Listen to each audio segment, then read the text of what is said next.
સુરતના ઉધના વિસ્તારમાં આવેલી જાણીતી Gokul bakery and live cake shop તથા ગોકુળ ફરસાણની દુકાનને તસ્કરોએ નિશાન બનાવી હતી.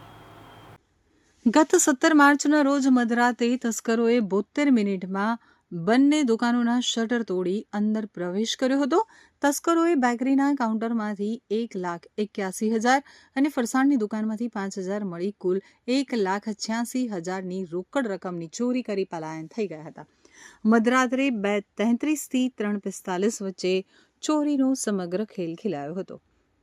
તો આ ચોરીની ઘટના મધરાતે 2:33 વાગ્યાથી શરૂ થઈ હતી અને 3:45 વાગ્યા દરમિયાન આ ઘટના બની હતી.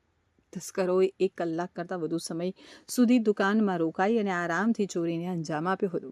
Udhna Gayatri society plot number 88 અને 99 સ્થિત આ બંને દુકાનોમાં તસ્કરોએ કોઈ સાધન વડે શટર તોડ્યા હોવાનું સામે આવ્યું છે. દુકાનમાં લાગેલા સીસીટીવી કેમેરામાં ચોરીની સમગ્ર લાઈવ ઘટના કેદ થઈ હતી. ફૂટેજમાં જોવા મળ્યું હતું કે 3 શખ્સો પૈકી એક ચોર દુકાનની બહાર ઊભો રહી અને ધ્યાન રાખતો હતો, જ્યારે બાકીના 2 તસ્કરો દુકાનની અંદર જઈ આરામથી બેસી અને પહેલા આખી દુકાન જોઈ લેતા હતા, ત્યારબાદ ચોરી કરતા હતા. તેઓ વારંવાર એક જગ્યાએ બેસતા પણ નજરે પડ્યા હતા.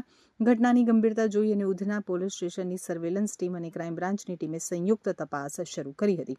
ટેકનિકલ સર્વેલન્સ તેમજ હ્યુમન ઇન્ટેલિજન્સના આધારે પોલીસે કુલ 5 આરોપીઓને દબોચી લીધા છે. પોલીસની આ ઉત્કૃષ્ટ કામગીરીને ઉચ્ચ અધિકારીઓ દ્વારા પણ બિરદાવવામાં આવી છે અને શહેરની સુરક્ષા વ્યવસ્થા મજબૂત હોવાનો સંકેત આપવામાં આવ્યો છે. ઉધના પોલીસ સ્ટેશનમાં આવેલ એક ગોકુલ ફરસાણ અને ગોકુલ લાઈવ કેક એની જે દુકાન છે એનું શટર ઊંચું કરીને એક ગરફોડ થયેલી, જે સંદર્ભે ઉધના પોલીસ સ્ટેશને જે એના સીસીટીવી વગેરે ચેક કરતા એમાં હિરેન ગોહિલ અને ભગીરથ મકવાણા જે બે એમાં એક પૈકીનો જે રીઢો ગુનેગાર છે આ લોકોને ઝડપેલ અને જે સંદર્ભે ક્રાઇમ બ્રાન્ચની પણ ટીમ એક્ટિવ હતી આની તપાસમાં. એ લોકોએ મોહમ્મદ અને ડેનિસ ઘોઘારી અને પ્રિન્સ જીવારામ ભાર્ગવ એટલે આ રીતે કુલ 5 આરોપીઓ ઉધના અને ક્રાઇમ બ્રાન્ચ દ્વારા ઝડપવામાં આવેલ છે.